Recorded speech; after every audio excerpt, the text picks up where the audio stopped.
আজকে ইজতেমা জামাতের আখেরি মোনাজাতের মধ্য দিয়ে প্রথম পর্ব শেষ হলো। ধর্মপ্রাণ মুসলমান সেখানে যোগ দিয়েছেন এবং তারা বিশ্ব উম্মার শান্তি কামনা করেছেন। ফেরার পথে যদিও কিছুটা ভোগান্তি হয়েছে যাতায়াতে, কিন্তু সেটি হাসি মুখে মেনে নিয়েই আল্লাহর সন্তুষ্টি লাভের জন্য মানুষ সেখানে গেছেন, দোয়া করেছেন। এই সংবাদ তো সবাই দেখেছেনই, জানেনই। পাশাপাশি ছোট করে কিছু সংবাদ পাওয়া যাচ্ছে যে জেএমবির একজন কমান্ডার ধরা পড়েছে, কিংবা হোলি আর্টিজানের মাস্টারমাইন্ডদের একজনকে জীবিত ধরা হয়েছে। এই যে বিষয়গুলো, জঙ্গিবাদ, জঙ্গিবাদ নিয়েই আমাদের আলোচনা। ইসলামকে সবাই বলছি শান্তির ধর্ম, ইজতেমাতেও শান্তি কামনা করা হয়েছে।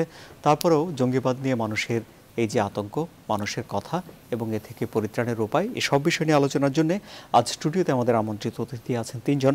আমার সঙ্গেই রয়েছেন নিরাপত্তা বিশ্লেষক, অবসরপ্রাপ্ত মেজর জেনারেল জনাব সৈয়দ মোহাম্মদ ইব্রাহিম বীর প্রতীক। আপনাকে স্বাগত জানাচ্ছি আমাদের অনুষ্ঠানে। আমাদের সঙ্গে রয়েছেন আইন ও সালিশ কেন্দ্রের পরিচালক জনাব নূর খান লিটন, আপনাকে স্বাগত জানাচ্ছি। এবং আমাদের সঙ্গে রয়েছেন জামিয়া ইকরা বাংলাদেশ এর পরিচালক এবং ঢাকা বিশ্ববিদ্যালয়ের শিক্ষক জনাব হুসাইনুল বান্না। জনাব হুসাইনুল বান্না, আপনাকে স্বাগত জানাচ্ছি। আপনাকে দিয়েই শুরু করি আজকের আলোচনা। তাহলে কেন জঙ্গিবাদ, কি করণীয়? বিসমিল্লাহির রহমানির রহিম, নাহমাদুহু ওয়া নুসাল্লি আলা রাসূলিহিল কারীম, আম্মা বাদ। ইসলামে জঙ্গিবাদের কোনো স্থান নেই। ইসলাম শব্দটি এসছে সিলমুন ধাতু থেকে, যার অর্থই হচ্ছে শান্তি এবং নিরাপত্তা। মুসলমানের যখন আরেকজনের সাথে প্রথম সাক্ষাৎ হয়, তখন রাসূল পাক সাল্লাল্লাহু আলাইহি ওয়াসাল্লাম শিখিয়েছেন যে অন্য কারোর সাথে সাক্ষাৎ হলে তুমি প্রথমেই শান্তির বার্তা দিয়েই তার সাথে তোমার প্রথম সম্ভাষণ বা অভিবাদন হবে। তুমি বলবে আসসালামু আলাইকুম ওয়া রাহমাতুল্লাহি ওয়া বারাকাতুহু, অর্থাৎ আল্লাহর উপর তোমার রহমত শান্তি নাজিল হোক এবং আমার পক্ষ থেকে তুমি বাহ্যিক এবং অভ্যন্তরীণ সব রকমের অনিষ্টতা থেকে তুমি নিরাপদ। মানে তোমার উপর আল্লাহর রহমত এবং শান্তি জি নাজিল হোক। এইভাবেই ইসলামের প্রথম অভিবাদন শুরু হয়। এবং রাসূল পাক সাল্লাল্লাহু আলাইহি ওয়াসাল্লাম একদিন সাহাবীদেরকে জিজ্ঞেস করলেন যে বলো তো মুমিন কাকে বলে? তো সাহাবারা বলছিলেন যে ঈমান এনেছে তাকে মুমিন বলা হয়। কেউ বললেন কেউ যে ভালো নামাজ পড়ে তাকে মুমিন বলা হয়, কেউ যাকাত দেয় তাকে মুমিন বলা হয়। রাসূল সাল্লাল্লাহু আলাইহি ওয়াসাল্লাম বললেন হয়নি। তখন এক সাহাবী বললেন যে রাসূল আপনিই বলেন তাহলে মুমিন কাকে বলে? রাসূল পাক সাল্লাল্লাহু আলাইহি ওয়াসাল্লাম বললেন আল মুমিনু মানি তামানাহুন নাস, মুমিন, প্রকৃত মুমিন সেই ব্যক্তি যার কাছে সমস্ত মানুষ নিরাপদ থাকে। এটা বলেননি যে মানি তামানাহুল মুসলিম, মুসলিম যার উপরে নিরাপদ থাকে, মুমিনের উপরে নিরাপদ থাকে, এরকম না। বরং বলছিলেন যে যার কাছে সমস্ত মানুষ নিরাপদ থাকে। কোরআনে কারীমের ভিতরে আল্লাহ সুবহানাহু ওয়া তাআলা আয়াতের মধ্যে বলেছেন ওয়া আম্মা মা ইয়ানফাউন নাস ফায়ামকুসু ফিল আরদ, যে জমিনের মধ্যে যেটি কল্যাণকর তাই যেন মুমিন বাকি রাখার জন্য চেষ্টা করে। মানুষের জন্য যা কল্যাণকর বলা হয়নি এই জায়গায় মুসলমানের জন্য বা মুমিনের জন্য কল্যাণকর। অনুরূপভাবে আজকে ইজতেমা শেষ হয়েছে।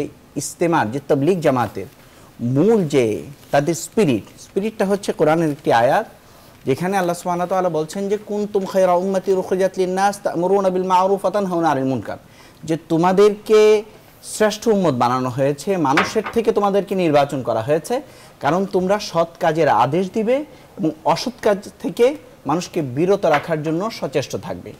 এই হচ্ছে একজন মুমিনের অ্যাডজেক্টিভ বা সিফাত, যেটা আমরা বলি গুণ। এই আদর্শের উপরে একজন মুমিনের চলতে হয়। এবং রাসূল পাক সাল্লাল্লাহু আলাইহি ওয়াসাল্লাম এই আদর্শকে যুদ্ধক্ষেত্রেও ঠিক রাখতে উদ্বুদ্ধ করেছেন মুসলমানদেরকে। একবার এক সাহাবীর ঘটনা, যে উনি এক কাফেরকে কোপকাত করে ফেললেন এবং তার বুকে বসে পড়লেন। তখন ওই কাফের লা ইলাহা ইল্লাল্লাহু মুহাম্মাদুর রাসূলুল্লাহ বললেন, কিন্তু সাহাবী তাকে হত্যা করে ফেলল। রাসূল পাক সাল্লাল্লাহু আলাইহি ওয়াসাল্লামের কাছে এই সংবাদ যখন এসে বললেন, রাসূল সাল্লাল্লাহু আলাইহি ওয়াসাল্লাম অগ্নিশর্মা হয়ে গেলেন। বলেন যে তুমি কেন তাকে হত্যা করলে? রাসূল যুদ্ধের ময়দানে, এবং সে তো আমার ভয়ে সে ঈমান এনেছে। রাসূল পাক সাল্লাল্লাহু আলাইহি সাল্লাম বলেন হাল্লা শাকাক্তা কালবা, তুমি কি তার হৃদয় ফেড়ে দেখেছো? যুদ্ধের ময়দানেও মুমিনের জন্য হচ্ছে এটা আদর্শ। এরকম কি রাসূল পাক সাল্লাল্লাহু আলাইহি সাল্লাম যুদ্ধের ময়দানে এক মহিলার লাশ পড়ে দেখতে পেয়ে রাসূল সাল্লাল্লাহু আলাইহি সাল্লাম বললেন যে এর কে এত বড় জালেম যে এই মহিলার উপরে যে আক্রমণ করেছে। যুদ্ধের ময়দানেও কোনো মেয়ে মানুষের উপরে, বৃদ্ধের উপরে, শিশুর উপরে, ধর্মযাজকের উপরে ইসলাম আক্রমণ করতে নিষেধ করে। অন্য সময় তো নাই, যুদ্ধের ময়দানেও না। একজন বলেছিল এই কথা যে আমরা যদি আজকে এরকমভাবে আক্রমণ না করি তাহলে তারা তো আমাদের উপর আক্রমণ করবে এবং আমাদের ক্ষতি সাধন করবে। তো তখন এক বুজুর্গ উত্তর দিয়েছিলেন এই কথার যে যতদিন রাসূল পাক সাল্লাল্লাহু আলাইহি সাল্লামের এই রুল, এই নীতিমালা যুদ্ধের ময়দানে মানা হয়েছে, ততদিন পর্যন্ত আল্লাহ সুবহানাহু ওয়া তাআলা মুমিনদেরকে বিজয় দান করেছেন। আর যখন থেকে রাসূল পাক সাল্লাল্লাহু আলাইহি ওয়াসাল্লামের এই আদর্শ, কল্যাণের কথা, কল্যাণের আহ্বান করার কথা, এই সমস্ত যখন আমরা ভুলে গিয়ে নিজেরা ইসলামকে নিজেদের চিন্তা মতো যখন সাজাতে শুরু করেছি, তখনই ইসলামের অধঃপতন শুরু হয়েছে। সুতরাং ইসলামের যে মূল স্পিরিট, যে দাওয়াত এবং শান্তির কথা বলা, হযরত রাসূল পাক সাল্লাল্লাহু আলাইহি সাল্লাম মক্কা বিজয়ের দিন এক সাহাবী হযরত আব্দুল্লাহ ইবনে যায়েদ ইবনে আব্দুর রাব্বিহি উনি বলছিলেন, মক্কায় ঢুকতে ঢুকতে কাফেরদেরকে উদ্দেশ্য করে বলছিলেন, আল ইয়াউম ইয়াউমুল মারহামা, আজকে জবাই করার দিন। উনি বলছিলেন, রাসূল পাক সাল্লাল্লাহু আলাইহি ওয়াসাল্লামকে ডেকে এনে বললেন, তুমি ভুল বলছো, আল ইয়াউম ইয়াউমুল মারহামা, আজকে দয়া প্রদর্শনের দিন। এবং রক্তপাত ছাড়াই রাসূল পাক সাল্লাল্লাহু আলাইহি ওয়াসাল্লাম সকলকে ক্ষমা করে দিয়ে এই মক্কা বিজয় করেছিলেন। আমি আপনার কাছে আসছি। জনাব নূর খান লিটন, হোসাইনুল বান্না বলছেন যে যার কাছে তিনি ইসলাম থেকে উদ্ধৃতি দিয়ে বলছেন, যার কাছে সমস্ত মানুষ নিরাপদ থাকে সেটি মুমিনের লক্ষণ। কি বলবেন আপনি? দেখেন, এটা তো ঠিক যে এই যে সালাম বিনিময়, এখানে দুইটা, একটা হচ্ছে শান্তি বর্ষণের কথা বলা হয়, আর একটা কিন্তু নিশ্চয়তা দেওয়া হয় যে আমার কাছ থেকে তুমি নিরাপদ। দুটো জিনিস কিন্তু খুব লক্ষণীয় বিষয় সালাম বিনিময়ে। এবং আজকে এমন একটা দিনে আমরা এই আলোচনাটা করছি যখন কিভাবে নিরাপদ একটু ব্যাখ্যা হলে ভালো হতো। অর্থাৎ তার মানে জবাব দিচ্ছে যে সে তোমার উপর আল্লাহ শান্তি বর্ষিত হোক, পাশাপাশি আমার দ্বারা তুমি সম্পূর্ণ নিরাপদ। সম্ভবত শব্দটা আমি ব্যাখ্যা যা বলছি এটাই। তার মানে আমি একজনকে যেমন নিশ্চয়তা দিচ্ছি, তার মানে সমস্ত মানুষকে আমি নিশ্চয়তাটা দিচ্ছি যে আমার কাছ থেকে তুমি নিরাপদ, তোমরা নিরাপদ। আরেকটা হচ্ছে ইসলামের একেবারে শুরু থেকে যদি আমরা আলোচনায় আনি, তাহলে দেখব যে এখানে সব সময় শান্তিটাকে প্রাধান্য দেওয়া হয়েছে। এমনকি যুদ্ধক্ষেত্রে আজ অবধি যতগুলি নিয়ম নীতি মানা হচ্ছে, মানে অধিকাংশ ক্ষেত্রে কনভেনশন হয়েছে যেসব, সমস্ত জায়গায় দেখবেন যে ইসলামের যে যুদ্ধ নীতিগুলো ছিল সেটারকেই ভিত্তি করে অধিকাংশ ক্ষেত্রে কিন্তু করা হয়েছে। কিন্তু দুর্ভাগ্যজনক, আজকে এই আলোচনাটা আমরা করছি কবে, যেদিন বিশ্ব ইজতেমা হলো, মানুষ গত কয়েকদিন ধরে এক কাতারে নামাজ পড়ার চেষ্টা করলো, মানে ওখানকার যারা উপস্থিত থাকতে পেরেছেন তারা শান্তির বয়ান শুনেছেন, তারা যুদ্ধ বিগ্রহের বিরুদ্ধে কথা শুনেছেন, একে অপরের দায়িত্ব কর্তব্য সম্পর্কে জেনেছেন, অন্য ধর্মের মানুষের উপর আমার কি দায় এবং দায়িত্ব চাপে সেটির কথা শুনেছেন, এবং বিশ্বময় বর্তমান যে পরিস্থিতি বিরাজ করছে সেই ব্যাপারেও কিন্তু বক্তারা কথা বলতে চেষ্টা করেছেন। কিন্তু আমরা সাম্প্রতিককালে যে ঘটনাগুলো লক্ষ্য করি, বিশেষ করে হলি আর্টিজানের ঘটনা যদি আমরা খেয়াল করি বা অন্যান্য বিষয় যদি আমরা লক্ষ্য করি, তাহলে দেখব যে ইসলামের নামে যে বিষয়গুলো হয়েছে তার অধিকাংশ ক্ষেত্রে আসলে ইসলামের অপব্যাখ্যা বা ইসলামকে তাদের মতো করে এক ধরনের ব্যাখ্যা দাঁড়া করিয়ে তারা সারিবদ্ধ হচ্ছে এবং এই ধরনের ঘটনা ঘটাতে চেষ্টা করছে।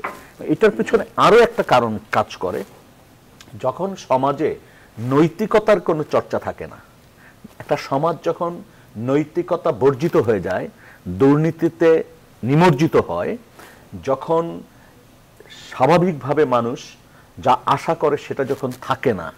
যেমন ধরেন, আগে সমাজে একটা পাড়ায় একটা দুর্বৃত্ত বা একটা অসৎ মানুষ কোনো খারাপ কাজ করতে গেলে দেখা যেত ভিতর থেকে, সমাজের ভিতর থেকে সেটার প্রতিবাদ হতো, সেটার একটা স্থানীয়ভাবে মীমাংসা বা বিচার যেভাবেই বলি আমরা, সেটা একটা সমাধানের চেষ্টা করা হতো। আমার মনে আছে যে আমরা যখন কিশোর থেকে যুবক, হয় না সেটা, এখন তো সেটা হচ্ছে না। এখন যে জিনিসটা হচ্ছে যে ক্ষমতা মাসেলম্যান, যে সে যেটি যেই কথা বলছেন সেটাই কার্যকরী হচ্ছে, তাকেই আমরা সালাম দিচ্ছি, তাকেই আমরা মসজিদ কমিটিতে ঢুকাচ্ছি। এই বিষয়গুলো কিন্তু লক্ষণীয়। এটা কি জঙ্গি একটু তৈরি করছে? এই যে ব্যাপারগুলো হচ্ছে, মানুষের ভিতর কিন্তু ক্ষোভ জন্ম দিচ্ছে। এই ক্ষোভ কিন্তু নানাভাবে প্রকাশিত হয়, কখনো কিন্তু ভ্যাকুয়ামটা থাকে না।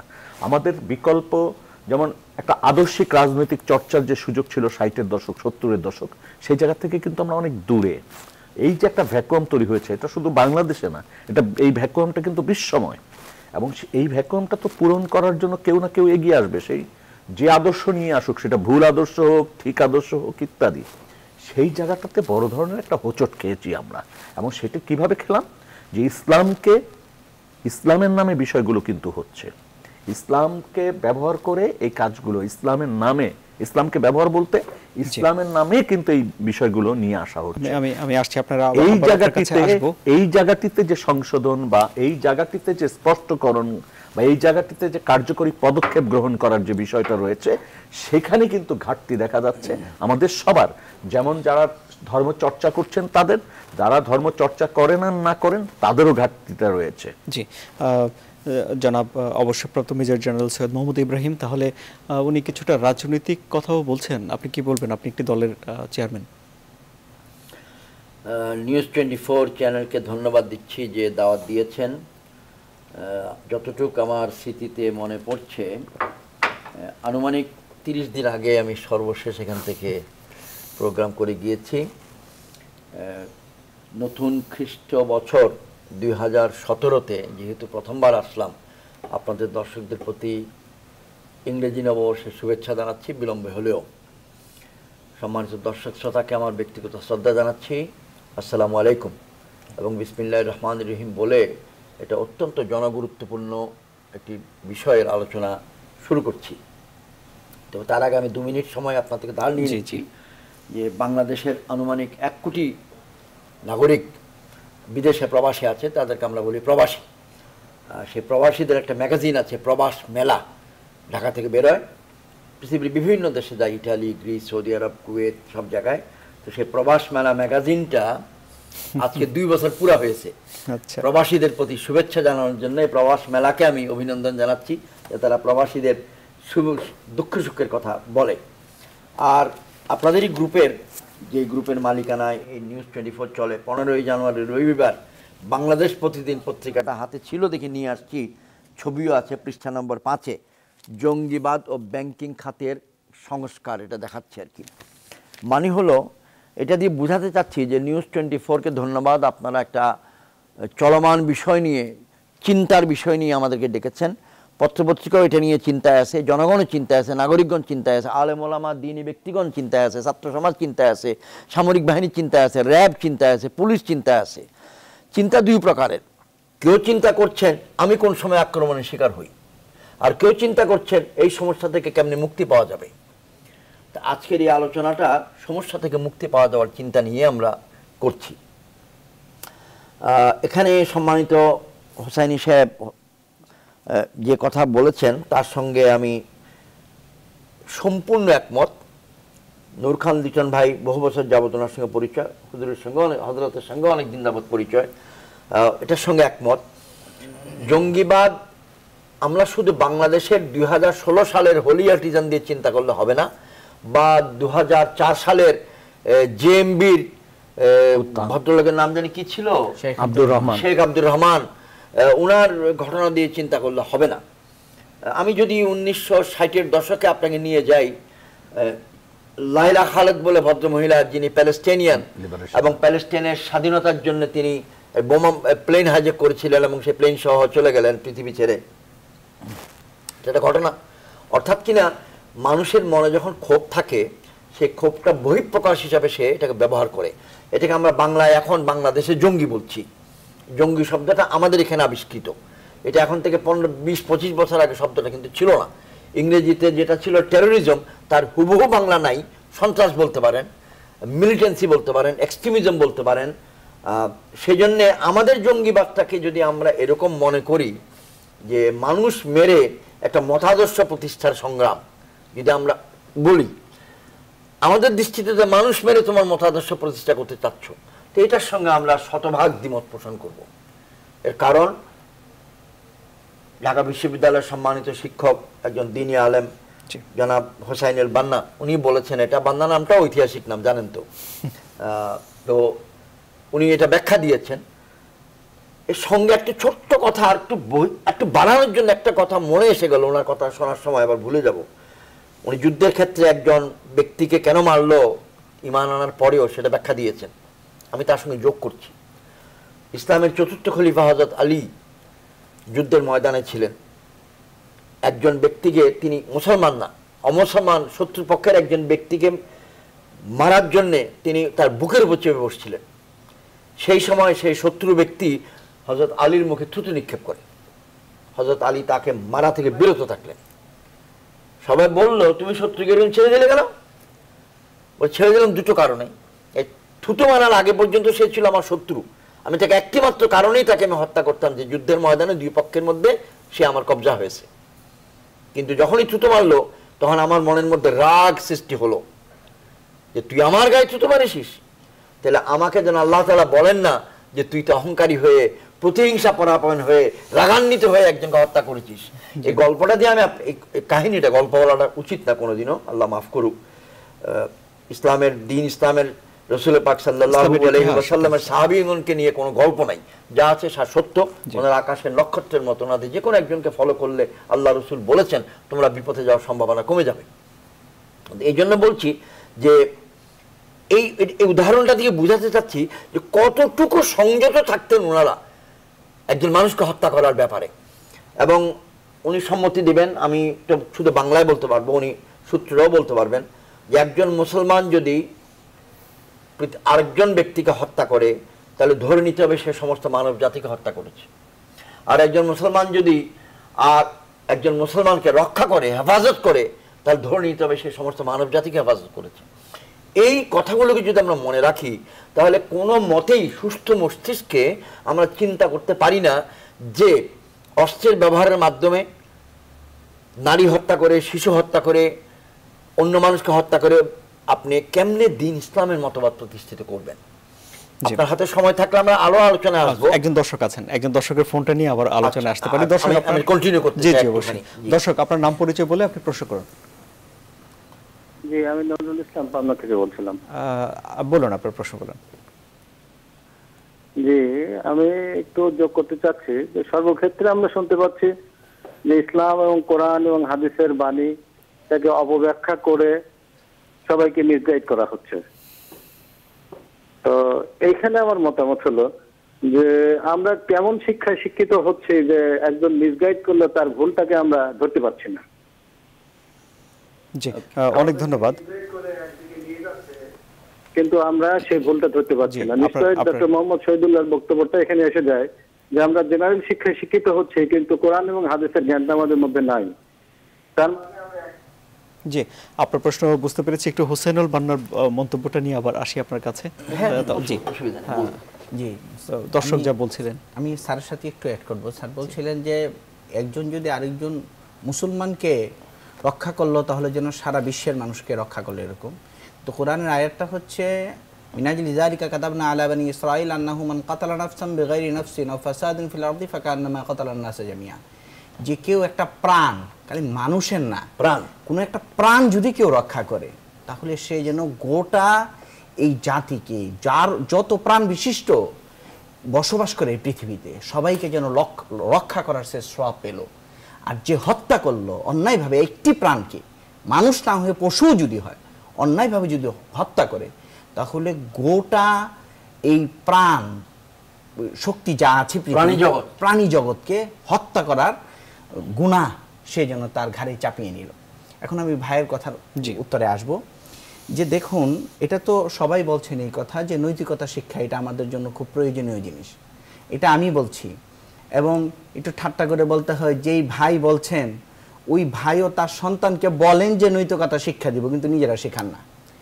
আমরা আজকে কালিমায়ে তাইয়্যিবা লা ইলাহা ইল্লাল্লাহ আমার সন্তান পারলো কি পারলো না এটা আমার চিন্তার বিষয় না, কিন্তু টুইঙ্কেল টুইঙ্কেল লিটল স্টার আমার সন্তান বলতে পারছে কি না এটা আমার জন্য একটা ক্রেডিটের বিষয় হয়ে যায়।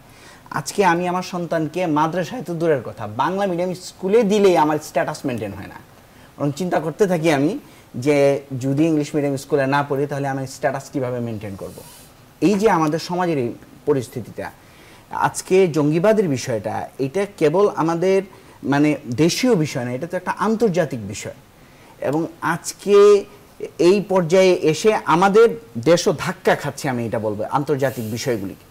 আমরা যত নিজেদেরকে আধুনিকায়নে, আধুনিকতায় নিজেদেরকে আধুনিক করতে চাচ্ছি, তত আমরা ধর্মীয় মূল্যবোধ থেকে, নৈতিকতার মূল্যবোধ থেকে আমরা পিছনে সরে আসছি।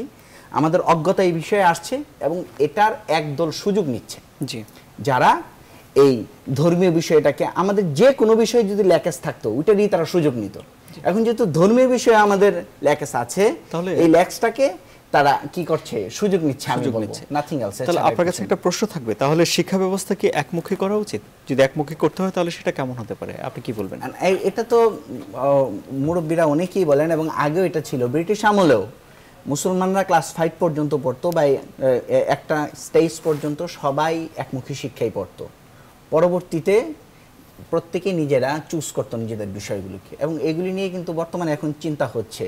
গবেষকরা, বিশেষ করে শিক্ষা বিষয়ক গবেষকরা এই সমস্ত মতামত দিচ্ছেন যে একটা বেসিক লেভেল পর্যন্ত যদি এক হয়, তারপরে যদি আমরা নিজেদের চয়েস মতো আমরা যেদিকে যাব সেটা যদি আমরা চুজ করে নিই, তাহলে আমার মনে হয় এটা আমাদের জন্য একটা পজিটিভ সাইন হবে।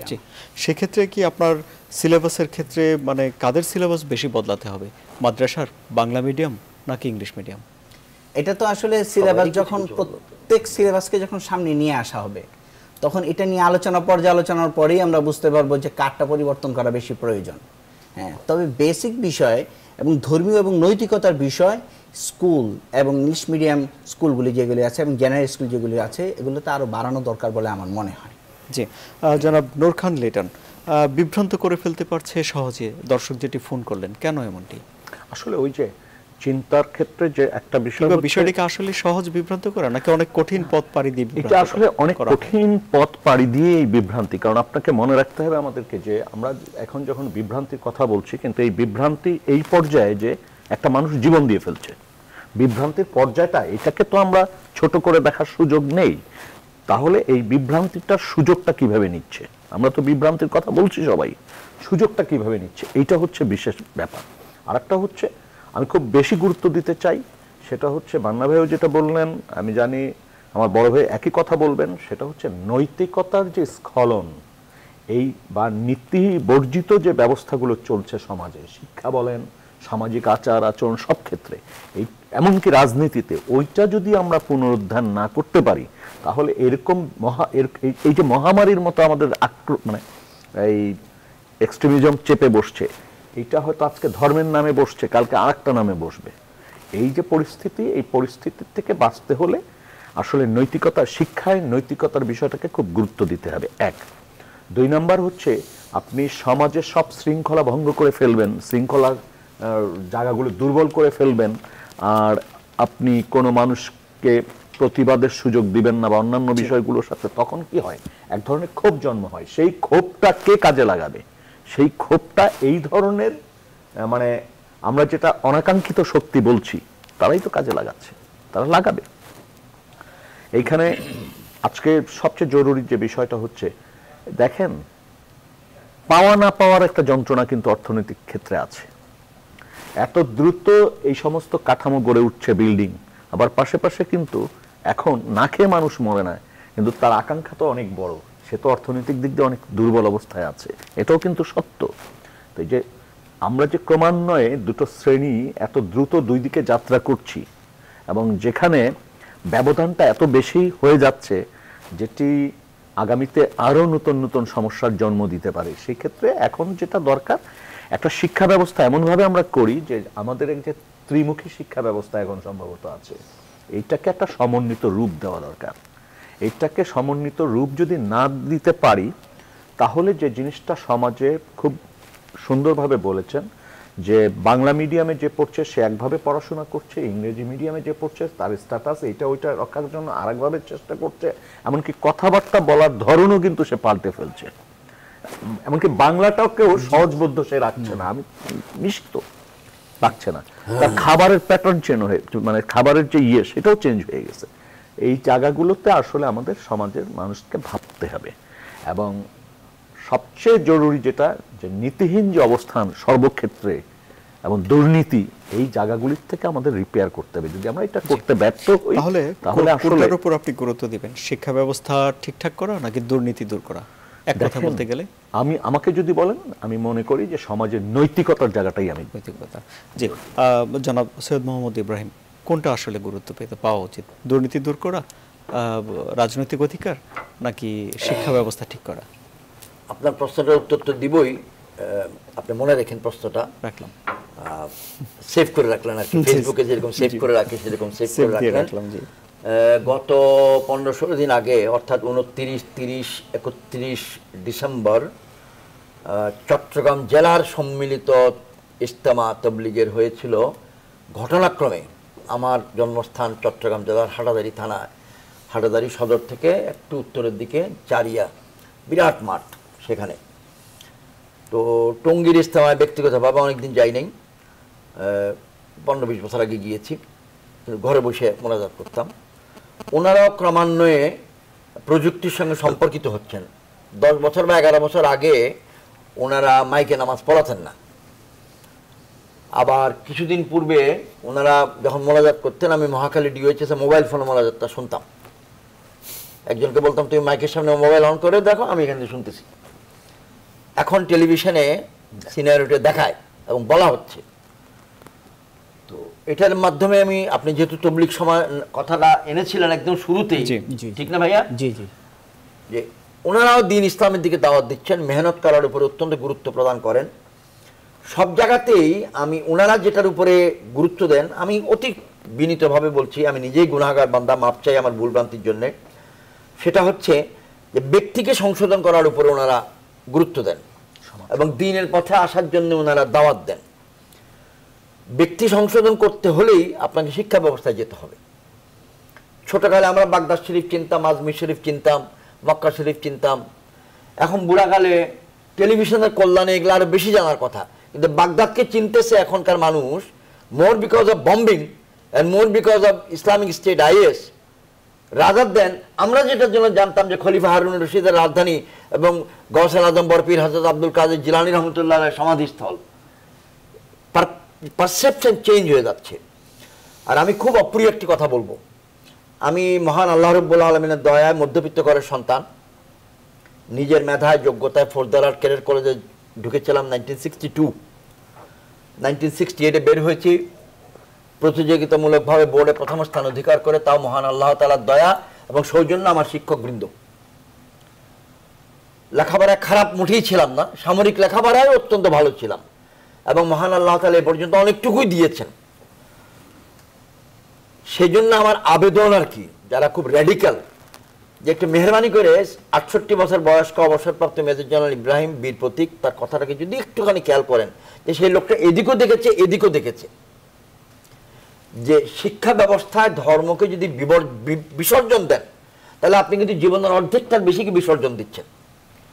আপনাকে আমি ধর্মীয় রাজনীতি করতে বলতেছি না, আমি আপনাকে বলতেছি ব্যক্তি জীবনে ধর্মের শিক্ষাটাকে মেনে নিতে, এই আবেদনটা জানাচ্ছি।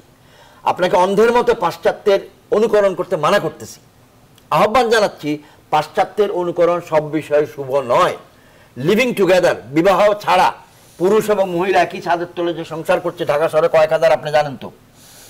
এই যে সমস্যাগুলো উৎপত্তি হচ্ছে, যেটা নূর খান লিটন ভাইয়ে বললেন, যে আমাদের মধ্যে নৈতিকতাটা চলে যাচ্ছে, নীতিটা চলে যাচ্ছে।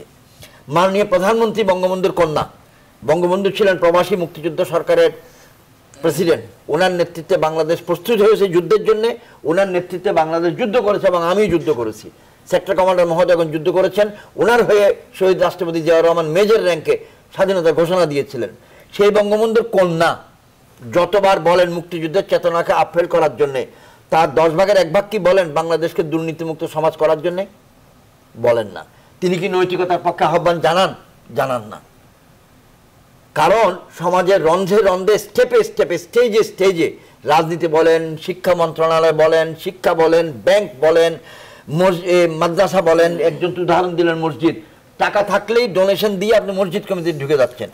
এইটা নীতি এবং নৈতিকতার প্রসঙ্গটা আনছি, এর বিরুদ্ধে একটা ক্ষোভ যখন মানুষের মনে সৃষ্টি হয়, এই অ্যাডভান্টেজটা একজন ব্যক্তি নিয়ে বলে যে নরমাল সিস্টেমে তুই এটা করতে পারবি না, এটা করার জন্য তোকে অ্যাবনরমাল সিস্টেম লাগবে, মানে হলো মেরে ফেলা।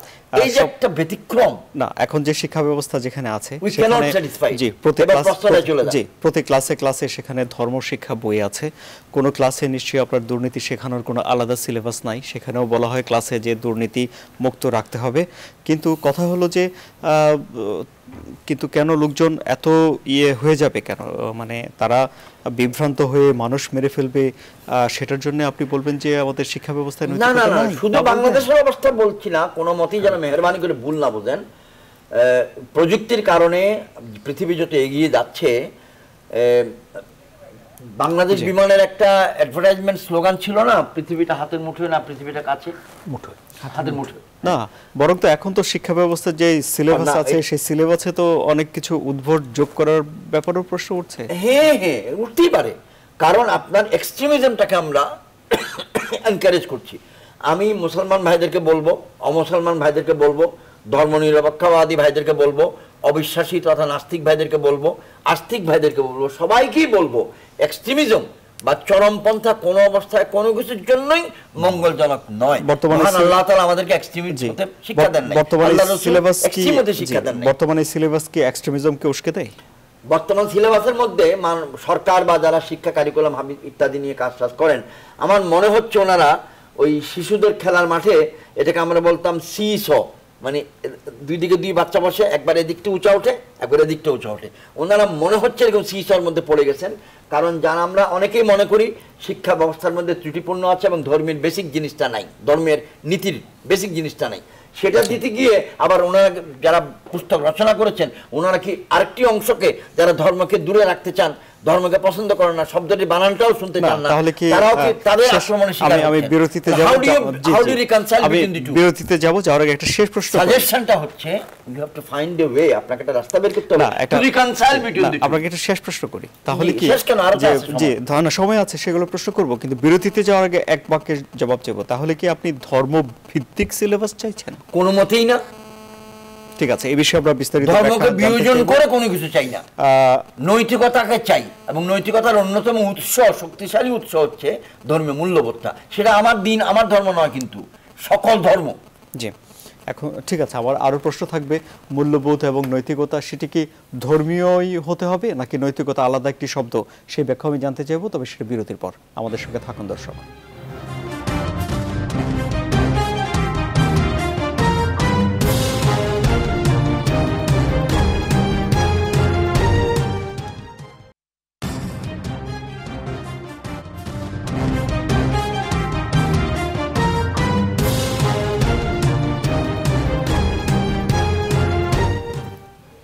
আবারও স্বাগত জানাচ্ছি জনতন্ত্র গণতন্ত্র অনুষ্ঠানে। আমি যাচ্ছি ঢাকা বিশ্ববিদ্যালয়ের শিক্ষক এবং জামিয়া ইকরা বাংলাদেশের পরিচালক হোসেনুল মান্না। আপনার কাছে প্রশ্ন, তাহলে নৈতিকতা কি ধর্মভিত্তিক হবে নাকি নৈতিকতা আলাদা একটি বিষয় এবং ধর্ম জীবন আচরণ হিসেবে আলাদা বিষয়? দুটি কি আলাদা বিষয়? দুটো আলাদা বিষয় কি আমরা এক করে ফেলছি? তার আগে আমি একটু স্যারের সাথে একটু কথা সংযোজন করব। যে আপনি একটু কথা বলেছিলেন যে শিক্ষার ক্ষেত্রে আজকে ধর্মীয় বিষয়কে প্রাধান্য দেওয়া হচ্ছে কিনা। আসলে বিষয়টা এরকম না। আমি বলবো আজকে ধর্মীয় যা শেখানো হচ্ছে এটা সাফিসিয়েন্ট, কিন্তু অ্যাবস্ট্রাক্ট। ছাত্রদের কাছে, স্টুডেন্টদের কাছে কোনো আইডল নেই সামনে, শুধু থিওরি পড়ছে তারা। পুঁথিগত বিদ্যা পরহস্তে ধন, নহে বিদ্যা নহে ধন হলে প্রয়োজন, এই অবস্থা আছে। আজকে বঙ্গবন্ধু ক্লাস 8-7 পড়ার সময় সোহরাওয়ার্দীর যে সংস্পর্শ পেয়েছেন, ওখানে গিয়েছেন, লিডার তৈরি করার জন্য যে রাজনৈতিক লিডারদের যে মানসিকতা ছিল, আজকে সেটা নেই। আজকে দেখা যাচ্ছে যে কিছু সংখ্যক ধর্মের নামে অধর্ম সৃষ্টিকারী কিছু লোক রুট লেভেল থেকে কিন্তু তারা পরিশ্রম করে যাচ্ছে, এবং তারা, আপনি বসে থাকবেন ধর্মীয় ইয়াতে আছেন, একটা গণ্ডিতে আছেন, বা স্কুলে ক্লাসে বসে আছে একটা ছেলে, সে বাথরুমে গেছে, এসে দেখবে তার কাছে একটা লিফলেট চলে এসেছে, যেটা ওই পক্ষের ওরা তাকে দাওয়াত দিচ্ছে, কিন্তু এগেনস্টে আমরা কিছু করছি কিনা এটা কিন্তু নেই। তো সুতরাং ধর্মীয় বিষয়টা আজকাল আইডল সামনে নেই বলে কিছু হচ্ছে না। দ্বিতীয় বিষয় আপনি যেটা বলেছেন যে ধর্ম এবং নৈতিকতা দুটোকে আপনি আলাদা করতে চাচ্ছেন। মানুষের মেধা যে এটা কিন্তু সীমিত। আপনি যদি নৈতিকতার বিষয়কে ধর্মের ইয়াতে নীতিমালার ভিত্তিতে আবদ্ধ করতে না চান, তাহলে এক একজন এক একটা নৈতিকতার কথা বলবে এবং প্রত্যেকেই বলবে আমারটা শ্রেষ্ঠ। মানুষের এই নৈতিকতার ধর্মীয় বিষয় কেন এসছে? কারণ আল্লাহ সুবহানাহু ওয়া তাআলা আমাদেরকে তৈরি করেছেন এবং কোনটি শ্রেষ্ঠতর, কোনটি আমাদের জন্য কল্যাণ করে, এটা আল্লাহ সুবহানাহু ওয়া তাআলা দেখিয়ে দিয়ে গেছেন। আরবিতে একটি কবিতা আছে, ওয়ালিন্নাসি ফিমা ইয়াশাকুনা মাযাহিবু, প্রত্যেক মানুষ তার অভিরুচিকে সবচেয়ে বেশি শ্রেষ্ঠ মনে করে। সুতরাং এবং এই ক্ষেত্রে অহংকারের বিষয় আসে। আমার অভিমতটি, আমার আদর্শটি যখন মেনে নেওয়া হলো না, তখন আমার ভিতরে এক রকমের ক্ষোভের তৈরি হয়। কোনো মানুষের যাতে এই ধরনের সিচুয়েশন না তৈরি হয়, বরং ধর্মীয় নীতিমালার ভিত্তিতে, নৈতিকতার ভিত্তিতে যখন ধর্মীয় নীতিমালাকে সামনে রেখে আমি নৈতিকতাকে নির্ধারণ করব, তখনই সেটি হবে মূল নৈতিকতা। আর এছাড়া পৃথিবীর ইতিহাস সাক্ষী, একেবারে কমিউনিজম সহ আজকে যারা করেছেন, ধর্মীয় বিষয়কে সামনে না নিয়ে যখন নৈতিকতার নীতিমালা তৈরি হয়েছে তখন সেটি মার খেয়েছে। 50 বছর হোক, 100 বছর পরে হোক, আমরা দেখেছি মার খেয়েছে। সুতরাং স্যার যেটা বলেছেন যে কেবলমাত্র আমরা দাবি করছি না ইসলামের নৈতিকতার বিষয়টি আনতে হবে, বরং হিন্দু ধর্মের নৈতিকতার বিষয়গুলি হিন্দুদের জানা দরকার, বৌদ্ধ ধর্মের নৈতিকতার বিষয়গুলি বৌদ্ধদের জানা দরকার, খ্রিস্টানদের নৈতিকতার বিষয়গুলি খ্রিস্টানদের জানা দরকার। এইভাবে যদি ধর্মীয় মূল্যবোধের নৈতিক বিষয়গুলি প্রত্যেক ধর্মীয় ব্যক্তিত্বরা এবং ধর্মীয় ব্যক্তিত্বের মাধ্যমে তার যে আচার আচরণ যারা পালন করে তাদের কাছে যখন পৌঁছবে, তখন ফাঁক ফুকরের সম্ভাবনা থাকে না। আমার কাছে আমার এটা প্রবলেমটা হয় কেন, একটা ছেলে জঙ্গি বা সন্ত্রাসী হচ্ছে কেন? এই কারণে হচ্ছে যে ধর্মীয় বিষয় সে জানে না। যদি আমার আগে থেকে এই বিষয়গুলি শিক্ষা দেওয়া হতো এবং বলে দেওয়া হতো, আজকাল তো ঘরের মধ্যেও সেরকম চর্চা নেই ধর্মের, স্কুলেও নেই, এই বিষয়টি সম্পর্কে তার অজানা একটি অন্ধকার বিষয়। এই বিষয় সম্পর্কে এখন প্রত্যেকেই আপনার যেদিকে রাহনুমা দেখাচ্ছে, যেদিকে পথ দেখাচ্ছে, সেটি মনে করছে যে এটি পথ। যদি আমার ফ্যামিলি থেকে, আমার রাষ্ট্র থেকে, আমার সামাজিক অবস্থান থেকে আরেকটি দোসরা কোনো পথ দেখানো হতো, তাহলে কিন্তু আমার এই ছেলেটা সহজে তাদের ইয়াতে আপনার মোটিভেট হতো না, তাদের আদর্শে। তখন সে এবং তারা যায়ও এই সমস্ত লোকদের কাছে। আপনি দেখবেন যারা জঙ্গি ধরা পড়েছে তারা কিন্তু ধর্মীয় মূল্যবোধে বা মাদ্রাসার ছাত্র খুব বেশি এরকম না। যদি এই কথাটা বলা হয়েছিল যে মাদ্রাসার ছাত্রদের থেকে ইয়া হয়, কিন্তু পরবর্তীতে কিন্তু ভুল প্রমাণিত হয়েছে। ওরা তাদের কাছেই যাচ্ছে, তাদের ধর্মীয় জ্ঞান নেই। তো সুতরাং বোঝা গেল কি, আমরা যদি তাদেরকে ধর্মীয় জ্ঞান দিয়ে দিতে পারতাম, তাহলে তার কাছে যখন এই দাওয়াতটা গেল তখন সে বলতো যে না ভাই, এটা তো আসলে ধর্ম না, ধর্ম হচ্ছে এটি। কিন্তু এখন কি হচ্ছে, তার কাছে ধর্মীয় মূল্যবোধ, নৈতিকতার বিষয় অস্পষ্ট থাকার কারণে যারা সন্ত্রাসী তারা এটার বিষয়ে সুযোগ নিচ্ছে। যে মানে বিকৃত করছে বলছেন আপনি? বিকৃতি ব্যাখ্যা দিচ্ছে, বিকৃত ব্যাখ্যা তাদের কাছে। আমাদের সঙ্গে একজন দর্শক আছেন, দেখি দর্শক কি প্রশ্ন করেন। দর্শক, আপনার নাম পরিচয় বলে আপনি প্রশ্ন করুন। আমার নাম মোহাম্মদ মহসিন, আমি 18 থেকে বলছি। বলুন।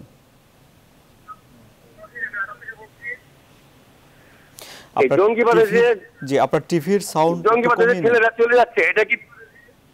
আপনার টিভির সাউন্ড কমিয়ে প্রশ্ন করুন, তাহলে আমরা ভালো করে শুনতে পাবো। আচ্ছা, জঙ্গিবাদে যে ছেলেরা চলে যাচ্ছে, এটা কি অর্থের জন্য না বেহেশতের জন্য? জি, জনাব নূর খান লিটন, বেহেশত না টাকা? তার আগে আমি একটু পূর্বের আলোচনায় যেতে চাই। সেটি হচ্ছে যে আমরা নৈতিকতাকে ধর্ম দিয়ে বিভাজিত করব কিনা, এই ব্যাপারে চূড়ান্ত কথা বলার সুযোগ আসলে নেই। ধর্ম, বিভিন্ন ধর্মের বিভিন্ন রকম নৈতিকতার বিষয়টাকে প্রাধান্য দেওয়া হয়। যিনি ধর্ম পালন করেন না তিনি কি সৎ মানুষ হতে পারেন না? অনেকগুলি প্রশ্ন কিন্তু আসবে। নৈতিকতার জায়গাটা হচ্ছে খুব ভালো করে যদি আমরা খেয়াল করি যে বিশ্বাস, একটা কিছুর উপর বিশ্বাস ছাড়া কিন্তু মানুষ ভালো মানুষ হতে পারে না, এটা কিন্তু বলা যাবে না। হয়তো সেখানে ঈমানের ঘাটতি থাকতে পারে ধর্মীয় মতে, কিন্তু ভালো মানুষ হবে না বা নৈতিকতা সম্পন্ন মানুষ হবে না অবিশ্বাসী হলে, এইটা মনে করি না আমি। এক আরেকটা হচ্ছে যে বেহেশতে যাওয়া আর টাকা, এই ক্ষেত্রে দেখেন আমি তো গত 20-25 বছর ধরে এই বিষয়টা নিয়ে কাজ করছি। তো আমার কাছে শুরু থেকে এই পর্যন্ত কিন্তু একটা জিনিস মনে হয়েছে যে এখানে টাকার যে কথাটা আসে সেটা আসলে আমি এখন পর্যন্ত এটা চূড়ান্তভাবে বলতে পারবো না যে শুধুমাত্র টাকার জন্য এই পথে কেউ পা বাড়ায়। এখানে সে একটা, আমি সেই মানে আদর্শকে বা সেই নীতিকে পছন্দ নাও করতে পারি, সে কিন্তু তার মনোজগতে ওইটাকে একটা স্থান গেড়ে ফেলেছে যেখান থেকে সে কিন্তু মনে করছে যে সেই ধর্মের জন্য, সে মানুষের জন্য কল্যাণকর কাজ করছে, এটা সে মনে করছে। এইটাকে আমরা কিন্তু পাল্টা যে কথাগুলো বলা দরকার সেটা কিন্তু সেইভাবে আমরা তাদেরকে বোঝাতে পারছি না। ফলে সে এক ধরনের তার ভিতরে কাজ করছে যে সে একটা ভালো কাজ করছে, সে বেহেশতে যেতে পারবে। এটা তো বিভিন্ন মানে জঙ্গি যারা ধরা পড়েছে বা আত্মহতি দিয়েছে বা ঘটনা তাদের কাছ থেকেই জানা যায়। এবং আমরা এখন পর্যন্ত যেটা দেখেছি, এমনকি বাংলাদেশ পুলিশও যেটা বলছে অর্থাৎ ডিবি, যে এক একটা অপারেশনে কি পরিমাণ অর্থ খরচ হয়েছে সেটা কিন্তু খুব বেশি খরচ হয়নি, আমরা যেটা লক্ষ্য করলাম। সুতরাং ওই দিকে না যে আমাদেরকে মনে রাখতে হবে যে একটা বিভ্রান্তিকর অবস্থার মধ্যে হয়তো আমাদের যুব সমাজ নিপতিত হচ্ছে, এবং সেই জায়গা থেকে তারা হয়তো একটা অলীক স্বপ্নের দিকে যাত্রা শুরু করেছে। একজন দর্শক আছেন আমাদের সঙ্গে। দর্শক, আপনার নাম পরিচয় বলে প্রশ্ন করুন। বলুন। আমি, আমার নাম হারুন, আমি চট্টগ্রাম থেকে বলছিলাম পতেঙ্গা। জি বলুন। জি, আমার প্রশ্ন হচ্ছে স্যার, জঙ্গি বলতেই যে শুধু জঙ্গিবাদ বলতেই শুধু ইসলামকে কেন টার্গেট করা হয়? আর সব জায়গায়, পৃথিবীর সব জায়গায় দেখলাম যে জঙ্গিবাদ বলতেই কেন ইসলামকে বারবার টার্গেট করা হচ্ছে, এটাই আমার প্রশ্ন। জি, জনাব সৈয়দ মোহাম্মদ ইব্রাহিম। ওনার প্রশ্নের উত্তরটা দিয়ে শুরু করি, তারপর অন্য প্রসঙ্গে চলে যাই যেন ভুলে না যাই। আপনাকে অনেক ধন্যবাদ, আপনি প্রশ্নটা করেছেন, অত্যন্ত প্রাসঙ্গিক প্রশ্ন ভাইয়া, আপনাকে অনেক অনেক ধন্যবাদ। এটার জন্য পাশ্চাত্য মিডিয়া দায়ী। যেমন নিউক্লিয়ার বোম আবিষ্কারের পর পাকিস্তানের হাতে যখন নিউক্লিয়ার বোম আসলো বা ইরান বানাতে চাচ্ছে বলে অভিযোগ আসলো, যেটাকে ইসলামিক বোম বলা হতো, বাট পৃথিবীর আরও অন্ততপক্ষে 18 জন দেশ আছে যারা ইসলামিক না, কিন্তু অ্যাটম বোম তাদের হাতে আছে, নিউক্লিয়ার বোম তাদের হাতে আছে, এটাকে কেউ খ্রিস্টান বোম বলছে না। মিলিটেন্ট বা সন্ত্রাসী যারা আক্রমণ করে বেড়াচ্ছে তাদেরকে মুসলিম সন্ত্রাসী বলে বা ইসলামিক টেরোরিস্ট বলছে, এবং এরকম একই প্রকারের টেরোরিজম পৃথিবীর বিভিন্ন জায়গায় হচ্ছে, তাদেরকে কেউ খ্রিস্টান টেরোরিস্ট বা জুইশ টেরোরিজম বলছে না। এর জন্য দায়ী পাশ্চাত্যের মিডিয়া। পাশ্চাত্যর, আমার মূল্যায়নে পাশ্চাত্যের মধ্যে দিন ইসলামের প্রতি বন্ধুসুলভ মনোভাবাপন্ন ব্যক্তি কম। তারা ইসলামকে অবমূল্যায়ন করে। ইংরেজি ভাষায় একটা শব্দ আছে ইসলাম ফোবিয়া, মানে ইসলাম নাম শুনলেই ভয় পায়। মানুষের যেমন জলাতঙ্ক রোগ আছে, কুকুরে কামড়ালে জলাতঙ্ক রোগ হয়, এরকম পাশ্চাত্যে একদল মনীষীর কাছে, একদল সাংবাদিকের কাছে ইসলাম শব্দটি কানে গেলেই সে নাকি রোগে আক্রান্ত হয়, এবং সেই রোগটির নাম ইসলাম ফোবিয়া। তো আমি আপনার সঙ্গে একমত হয়ে বলতে চাই, পাশ্চাত্য এই কাজটা ভুল করছে। পাশ্চাত্যের অনুকরণে বাংলাদেশ, ভারত, পাকিস্তানের কিছু অংশ মিডিয়া এবং বুদ্ধিজীবী মহল এটা ব্যবহার করেন। সকলের প্রতি উদাত্ত আহ্বান থাকবে এটা যেন না করেন, কারণ যিনি মানুষ মারার প্রতিজ্ঞাবদ্ধ তিনি যে ধর্মেরই হোক সেটা অপরাধ, এবং কোন ধর্মের মানুষের উপর আক্রমণ আমরা প্রশ্রয় দিতে পারি না, সমর্থন করতে পারি না। হত্যার মাধ্যমে কোনো আদর্শ স্থাপন হয় না। রাশিয়া কমিউনিজম স্থাপনের জন্য 1917 সাল লেনিন সাহেবের আমলে, এবং 1927 সাল স্টালিন সাহেবের আমলে, এবং স্টালিন সাহেবের বিদায়ের আগ পর্যন্ত কত লক্ষ লক্ষ মানুষকে হত্যা করা হয়েছে। বর্তমান গণচীন পুঁজিবাদের দিকে হাঁটছে, সেই কমিউনিজম স্থাপনের জন্য লক্ষ লক্ষ মানুষকে প্রাণ দিতে হয়েছে, কিন্তু রাশিয়া আজকে সেই রাশিয়া নাই। চায়না বিবর্তন হয়ে যাচ্ছে। এটার মাধ্যমে বলতে চাচ্ছি, মানুষ হত্যা করে জোর জলমের মাধ্যমে কোন আদর্শকে স্থাপন করা যায় না। আদর্শ স্থাপন করতে গেলে ভালোবাসার মাধ্যমে, বাণীর মাধ্যমে, জ্ঞানের মাধ্যমে করতে হবে। অন্তত আমি এটার উপর জোর দিব, যেহেতু আমি একজন রাজনৈতিক কর্মী, বাংলাদেশ কল্যাণ পার্টি, আমরা কল্যাণমুখী রাষ্ট্র চাই, সমাজ চাই, জ্ঞানভিত্তিক সমাজ চাই। আমরা অহিংস পদ্ধতিতে, ভালোবাসার মাধ্যমে, সুব্যবহারের মাধ্যমে, উদার গণতন্ত্র নয়, প্রকৃত গণতন্ত্রের মাধ্যমে আমরা আপনার কাছে আসব। এটার জন্য ধন্যবাদ দিয়েছেন। আমি আবারও আসবো আপনার কাছে, কিন্তু আমরা 1 মিনিট করে এখন সময় ভাগাভাগি করছি। 30 সেকেন্ড করে যেতে হবে, 1 মিনিট সময় নিয়ে হাতে আসলে। হোসেনুল হক বান্না, 30 সেকেন্ডে আপনার শেষ কথাগুলো আমরা শুনবো। আমি বিষয়টি বলবো এইভাবে যে রাসূল পাক সাল্লাল্লাহু আলাইহি সাল্লামকে একদিন জিজ্ঞেস করলেন সাহাবা ইকরামকে যে বলো তো সর্বশ্রেষ্ঠ আমল কি আল্লাহর কাছে? তো একজন এক একটা বলতেছিল। রাসূল পাক সাল্লাল্লাহু আলাইহি সাল্লাম বললেন হয়নি। ওনারা বললেন যে আল্লাহ রাসূলই ভালো জানেন রাসূল। তখন রাসূল সাল্লাল্লাহু আলাইহি সাল্লাম বললেন সর্বশ্রেষ্ঠ আমল হচ্ছে মানুষের প্রতি ভালোবাসা। এই ভালোবাসা যদি আমি সৃষ্টি করতে পারি মানুষের প্রতি বলছি, মুসলমানের প্রতি না, এই ইসলামের এই মেসেজটি যদি আমি সর্বক্ষেত্রে পৌঁছে দিতে পারি। এবং আজকে জিহাদ যে বিষয়টি ছিল, জিহাদ কিন্তু একটি ইবাদত ইসলামের দৃষ্টিতে। অনেক জায়গায় সন্ত্রাসী বইকেও বলে জিহাদি বই পেয়েছি, মানে ওই যে উনি যেটা বললেন যে মিডিয়া অনেক সময় ভুল মেসেজ প্রচার করেন। এর থেকে যদি আমরা বিরত থাকি, জিহাদি এটি একটি ইবাদত, এবং পরিস্থিতিতে এটি মুসলমান ইসলামী রাষ্ট্র যদি থাকে তাহলে এই ক্ষেত্রে এই ইবাদতে অনেকে শামিল হবে। এটি মূল বিষয়। কিন্তু আজকে জিহাদের যে অপব্যাখ্যা করা হচ্ছে তার থেকে যদি আমরা আমার সমাজকে বিরত রাখতে পারি, মূল মেসেজটি যদি মানুষের কাছে পৌঁছাতে পারি, এবং ইসলাম যে ভালোবাসার কথা বলে, ইসলাম সবসময় চায় প্রাকৃতিকগতভাবে ধর্ম সবসময় চলুক। কারণ হুদাইবিয়ার সন্ধির পরে মুসলমানরা এখানে মাথা নত করে সন্ধি মেনে নিয়েছেন, কিন্তু যখন পরিস্থিতি শান্ত হয়ে গেছে তখন ইসলাম কিন্তু মানে দেশে দেশে ছড়িয়েছে। পৃথিবীতে যখন ইসলাম এরকম ভাবে শান্তি বিরাজমান থাকবে তখনই বেশি মানুষ ইসলাম ধর্ম গ্রহণ করবে। এই মেসেজটি যদি আমরা পৌঁছাতে পারি তাহলে ইনশাআল্লাহ। অনেক ধন্যবাদ জনাব নূর খান লিটন। 30 সেকেন্ড একদম। আমি আমাদের করণীয় যে ব্যাপারটা সেই জায়গাটাই আমি আলোচনা রাখতে চাই। সেটি হচ্ছে যে দেখেন, এখন যে পরিস্থিতির মধ্যে আমরা পার করছি সেখানে আমাদের মনে রাখতে হবে যে এই যে সন্ত্রাসকে মোকাবেলা বলি বা এক্সট্রিমিজম গ্রুপ মোকাবেলার কথা বলি, সেটা শুধুমাত্র সামরিক দিক দিয়ে না, সেটার মোকাবেলার জন্য জনগণকে যুক্ত করা। নিরাপত্তা বলয় আপনি তৈরি করবেন, জনগণকে সচেতন করবেন না, সেটা তো হতে পারে না। জনগণকে সচেতন করতে হবে, জনগণকে যুক্ত করতে হবে, এবং শুধুমাত্র একমুখী হিসাব না যে আমি ধরবো, মারবো অথবা অত্যাচার করব। পাশাপাশি এই পথগুলো বন্ধ করার জন্য সমাজে সচেতনতা তৈরি করা এবং এটি মোকাবেলা করার জন্য একটা নিরাপত্তা, মানে জাতীয় নিরাপত্তা সেল বলেন, কমিশন বলেন, যাই বলেন, করতে হবে। অনেক ধন্যবাদ জনাব সৈয়দ মোহাম্মদ ইব্রাহিম। একদমই দুই বাক্যে এতটুকু বলতে চাই আর কি, নিরাপত্তা বিষয়টা বিশেষজ্ঞদের বিষয় ধরে রাখলে ভুল হবে। জননিরাপত্তার জন্য জনগণকে সম্পৃক্ত করতে হবে। আমার দল এটাতে বিশ্বাস করে, উদারপন্থী সকল ব্যক্তি এটাতে বিশ্বাস করে। এবং আমি শেষ আবেদন করব শিশুদেরকে, যারা প্রত্যেকেই নিজ নিজ ধর্মের মৌলিক জিনিসগুলো মেহরবানি করে শেখাবেন। আমি অনুসরণ করি আমার নাতিদের মাধ্যমে, তাদেরকে শোয়ার আগে অন্তত 1 মিনিট আধা মিনিট ছোট্ট একটা কথা বলে বলে শোনাই, যাতে সেটা মনে রাখে। 10 দিন বললে আমার শিশু নাতি মনে রাখবে, এইটুকু আবেদন। একটা ভালো কথা যদি শিশুদেরকে বলি, 10 দিন পর সেটা মনে রাখবে, 10 দিন পর সেটা মনে রাখবে। থ্যাংক ইউ ভেরি মাচ আমাদেরকে দাওয়াত দেওয়ার জন্য। সকলের প্রতি শ্রদ্ধা, আসসালামু আলাইকুম। আজকের মতো জনতন্ত্র গণতন্ত্র এখানেই শেষ হচ্ছে। আগামীকাল একই সময় অন্য কোনো বিষয় নিয়ে এই অনুষ্ঠান দেখার আমন্ত্রণ রইল। দর্শক সবাই ভালো থাকবেন, নিরাপদে থাকবেন।